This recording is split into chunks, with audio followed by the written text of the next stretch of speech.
हनुमान बेनीवाल के एक निजी कार्यक्रम में, उनके भाई के बेटे के एक निजी कार्यक्रम के अंदर हनुमान बेनीवाल के द्वारा आम सभा को संबोधित करते हुए एक बयान जारी किया गया। और उस बयान के बाद में जाट समुदाय के बड़े लोग इस बयान के खिलाफ आ गए और हनुमान बेनीवाल के भी खिलाफ नजर आए हैं। मेरे साथ हैं आज जाट महासभा के महासचिव और प्रदेश प्रवक्ता कृष्ण कुमार जानू। जानू जी, क्या हनुमान बेनीवाल को अपना ही समाज टारगेट करने पे आ गया है? देखो, ऐसा कुछ नहीं है। पता नहीं क्यों हनुमान जी समाज के एक राजनीतिक नेता हैं, लगातार विधायक और सांसद जीत रहे हैं, चाहे दल बदल कर जीत रहे हैं, लेकिन हनुमान जी को सामाजिक सरोकार के विषयों में उपदेशक बनने की प्रेरणा पता नहीं कौन दे रहा है। उनको अपनी राजनीति और अपने राजनीतिक दल की चिंता करनी चाहिए। वो सामाजिक सरोकारों की चिंता में लक्ष्मण रेखा लांग रहे हैं।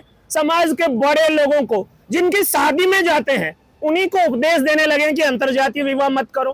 भाई हनुमान जी, कौन सी राजनीति कर रहे हो? जाति की राजनीति कर रहे हो तो वैसे बोल जाओ, और प्रदेश में मुख्यमंत्री बनने की राजनीति कर रहे हो तो वैसे बोल जाओ। ये इस प्रकार का घालमेल जो आप घोल रहे हो और समाज के स्थापित बड़े नामों पर टिक्का टिप्पणी कर रहे हो, चाहे वो मदेरना परिवार हो, चाहे हरीश चौधरी हो, चाहे डोटासरा हो, चाहे ज्योति मिर्दा हो, चाहे राजाराम हो, और अब तो लेटेस्ट में जो लाडनू विधायक मुकेश भाकर हैं, वो आप किसी को छोड़ ही नहीं रहे हो भाई।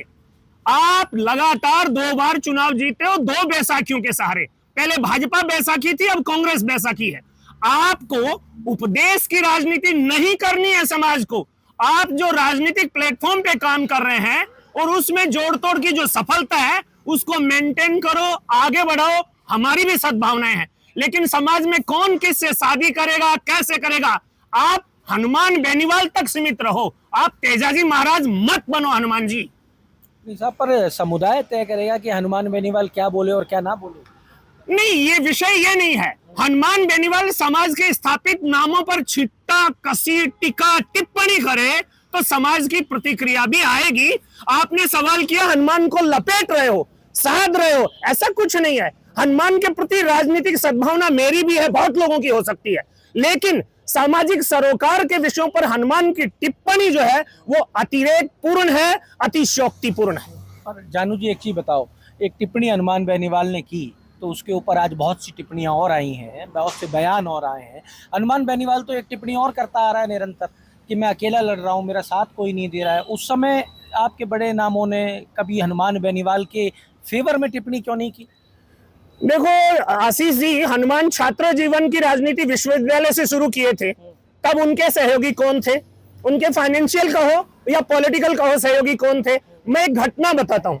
सतीश पूनिया ने जब राजस्थान विश्वविद्यालय में विद्यार्थी परिषद की टिकट पर लड़ा तो एक भी जाट ने छात्र संघ चुनाव अध्यक्ष का फॉर्म नहीं भरा। पता है क्या सजा मिली? सतीश पूनिया को चुनाव हारना पड़ा।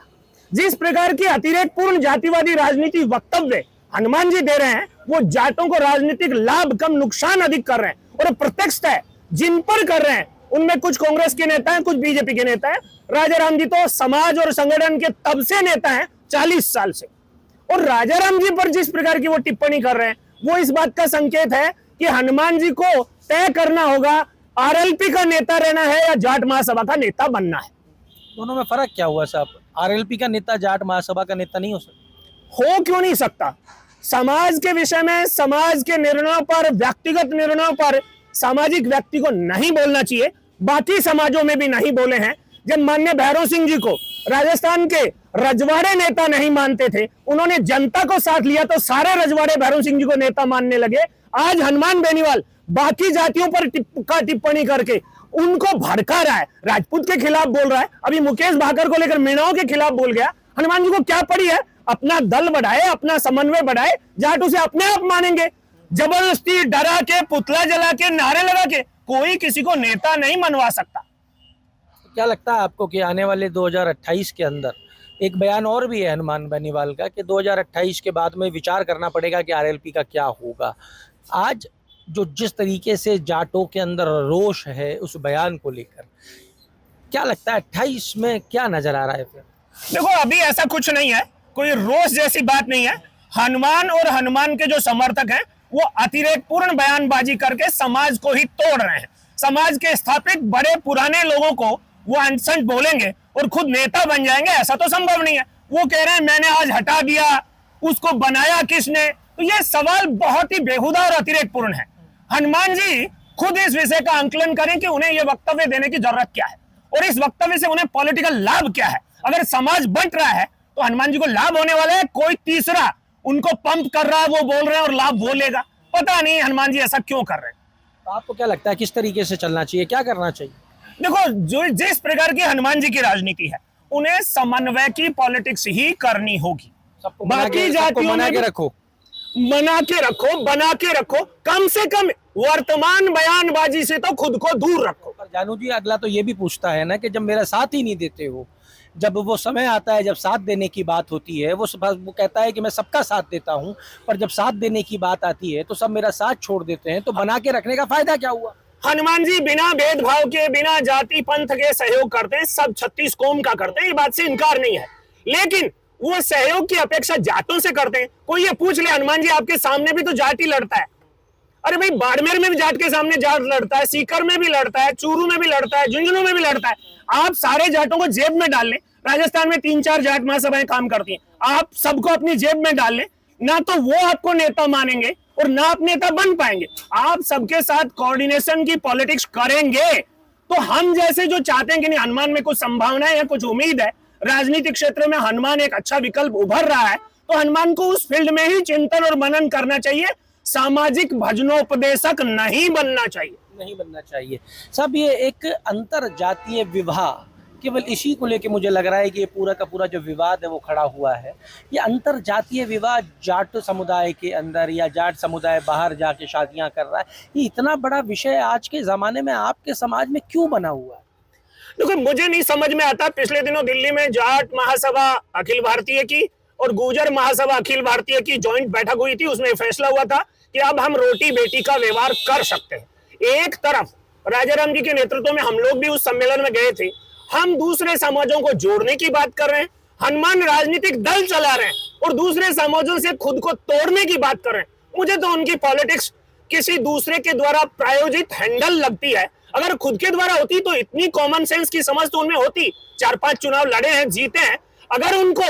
अगर उनको खींवसर का उपचुनाव हारने का मलाल है और वो उस बात के प्रतिशोध में ये बातें कर रहे हैं, तो राजनीति में आगे बढ़ने वाले लोग पीछे की बातों को छोड़कर आगे बढ़ते हैं, तभी आगे बढ़ते हैं। उनकी गांठ बांधकर बैठते हैं या बार बार उसी बात को रिपीट करते हैं, आगे बढ़ना मुश्किल हो जाता है। तो क्या समाज और समुदाय एक बयान पे हनुमान जैसे नेता को छोड़ देगा या पीछे कर देगा? विषय छोड़ने का नहीं है, विषय यह है कि हनुमान को अपने लक्ष्य पर ध्यान देना चाहिए। अर्जुन को जब पूछा गया था कि तुम्हें क्या दिखाई दे रहा, उन्हें केवल मछली की आंख दिखती थी। हनुमान एक तरफ मुख्यमंत्री जाट बनाने की बात करता है, एक तरफ जाटों पर टीका टिप्पणी करके, दूसरी जातियों पर टीका टिप्पणी करके उनको इरिटेट करता है। तो ये मुख्यमंत्री बनने का रास्ता नहीं है, मुख्यमंत्री बनने से रोकने का षड्यंत्र है किसका? शिकार हनुमान हो रहा है, ऐसा मुझे लगता है। किसका है? आप ये तीसरी बार कह रहे हैं। मैं बार बार ये इसलिए कह रहा हूं कि हनुमान राजस्थान की दोनों राजनीतिक दलों में काम कर चुका है और दोनों दलों में आज जो जाट राजनीति है वो दोयम दर्जे के पायदान पर खड़ी होकर राजनीति कर रही है। इसलिए कौन इस्तेमाल कर रहा है? इसके लिए आप हनुमान को जिम्मेदार मानते? नहीं, मैं हनुमान को इस काम के लिए जिम्मेदार नहीं मानता। तो इसके लिए फिर जिम्मेदार कौन रहा? कुल मिलाकर जो राजनीति में काम करते हैं वो निर्णय करने की क्षमता नहीं रखते, आज्ञापालक बन जाते हैं और उसी का यह हास्य होता है। हनुमान जी ने वसुंधरा की आज्ञा नहीं मानकर बाहर गए, अपनी पार्टी बनाई, स्टेबल हुए, 3 विधायक आए, इस बार 0 आए, संघर्ष कर रहे हैं। मुझे लगता है संघर्ष जो है, परीक्षण जो है वो समय लेता है। हनुमान जी परीक्षण में लड़खड़ा रहे हैं। दोनों पार्टियों में, आपने कहा दोनों बड़ी पार्टियों में राजस्थान की जाट राजनीति दूसरे पायदान पे आ गई है, इसका जिम्मेदार कौन है? जो जाट राजनीति करते हैं वही लोग जिम्मेदार हैं। जो जाट महासभा चलाते हैं, राजाराम जी खुद कभी चुनाव नहीं लड़े, खुद कभी उस विषय के लिए खुद को पेश नहीं किया। ये विषय किसी एक आदमी का तो है ही। दूसरी जाट महासभाएं चलती हैं, वो भी सामाजिक सरोकार की राजनीति करती हैं, वो भी प्रत्यक्ष इलेक्ट्रल पॉलिटिक्स के पार्ट नहीं है। इलेक्ट्रल पॉलिटिक्स में जो जाट नेता है, चाहे वो बीजेपी में है, चाहे वो कांग्रेस में है, या चाहे वो हनुमान जी की तरह है, उनको सोचना होगा कि हमारी और हमारे समाज की राजनीति की दशा और दिशा क्यों है। आज किरोड़ी जी और अभी जो अंता से निर्दलीय चुनाव लड़े थे मीणा जी, उन सबके बीच भी जब कोऑर्डिनेशन हो सकता है, बात हो सकती है, तो तो हनुमान को नेताओं से बात नहीं करनी, हरीश जी डोटासरा जी से नहीं करनी, ज्योति मिर्धा और दिव्या मदेरणा से नहीं करनी, तो हनुमान को कम से कम जो सामाजिक संगठनों में काम करने वाले लोग हैं उनसे बात करनी पड़ेगी। धमकी से, नारेबाजी से या वक्तव्यों से तो समाज उनके पीछे हो जाएगा, ऐसा मुझे नहीं लगता।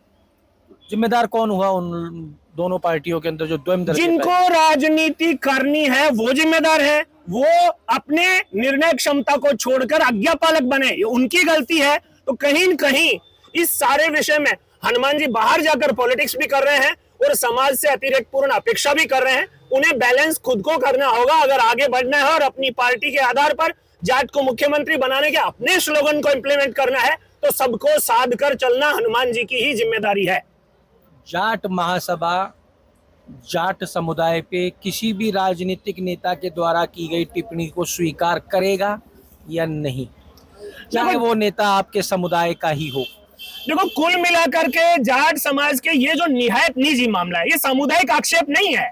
हनुमान जी ने मुकेश भाकर और राजाराम जी पर जो टारगेट किया, पर सर जब अंतर जातीय विवाह की बात हो गई तो पूरा समाज ही शामिल हो गया ना, एक हो गया, जाट की पर जाति उन्होंने कैसे रहे? कोट किया नाम लेकर, जिससे हनुमान जी को बचना चाहिए, इस द्वंद को नहीं बढ़ाना चाहिए।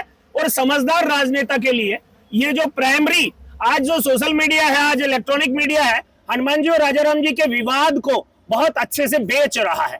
लेकिन इसका नुकसान, राजाराम जी को चुनाव नहीं लड़ना है, जाट महासभा चुनाव में प्रत्याशी नहीं उतारती है, प्रत्याशी हनुमान जी उतारेंगे। और जिस प्रकार उनको नुकसान होगा उसका दर्द मेरे शब्दों में आप देख सकते हैं। क्या जाट महासभा टिप्पणी करने वाले को स्वीकार करेगी या नहीं, सवाल फिर रहेगा। देखो, कुल मिलाकर के जाट महासभा इस सारे विषय में, राजाराम जी हमारे अध्यक्ष हैं, उन पर निजी टिप्पणी है और उस निजी टिप्पणी के प्रत्युत्तर में मैं आपको कह रहा हूं कि हनुमान जी को ऐसी टिप्पणियों से बचना चाहिए। राजाराम जी और हनुमान जी की कोई निजी लड़ाई है तो उसको निजी तौर पर लड़ना चाहिए, सार्वजनिक वक्तव्यों से बचना चाहिए। समाज का हित तो इसी में है। अब हनुमान जी किसी और के हित के लिए कर रहे हैं तो साधुवाद, बधाई उनको, बधाई उनको। तो साहब, ये आप सुन रहे थे जाट महासभा के महासचिव और प्रदेश प्रवक्ता कृष्ण कुमार जानू। इनकी आवाज़ जो है वो अपने आप में ही बुलंद है, पर आज उस आवाज़ की बुलंदी और आज उस आवाज़ का जो एग्रेशन है वो अलग ही देखने को मिला। और जाट महासभा की ओर से बात करते हुए इन्होंने स्पष्ट कर दिया कि समुदाय के ऊपर, समाज के ऊपर टीका टिप्पणी बर्दाश्त नहीं है और बचना चाहिए नेताओं को। और नेताओं को ये भी मनन करना चाहिए कि आज प्रदेश की दो बड़े राजनीतिक दलों में जाट राजनीति दूसरे पायदान तक कैसे सिमट के आ गई है। दूसरी बड़ी चीज़ जो इन्होंने कही है वो ये कि इस बयान से हनुमान बेनीवाल और राजाराम मील के बीच जो विवाद है उसका फ़ायदा सिर्फ और सिर्फ सोशल मीडिया को मिल रहा है। इसका नुकसान लेकिन सिर्फ उसको होने वाला है जो चुनाव में उतरेगा। फ़ायदा सोशल मीडिया का है और नुकसान जो है इन दोनों में से किसी एक का होने वाला है। जाट महासभा की सलाह है हनुमान बेनीवाल राजनीति करें, पार्टी को मजबूत करें, जाट मुख्यमंत्री का जो सपना है उसकी तरफ बढ़ें, पर तीखा टिप्पणी करने से बचें। ये बयान अभी और कितने जगह जाएगा और क्या क्या रंग इस बयान के देखने को मिलेंगे ये देखना होगा। जो कुछ होगा सब आप तक पहुंचाएंगे, इसलिए जुड़े रहिए हमारे साथ। अमर उजाला के लिए जयपुर से मैं आशीष। आपके राज्य की खबरें, आपके शहर की खबरें सबसे पहले जानने के लिए देखते रहें अमर उजाला। चैनल को सब्सक्राइब जरूर कर लें और पाएं हर अपडेट।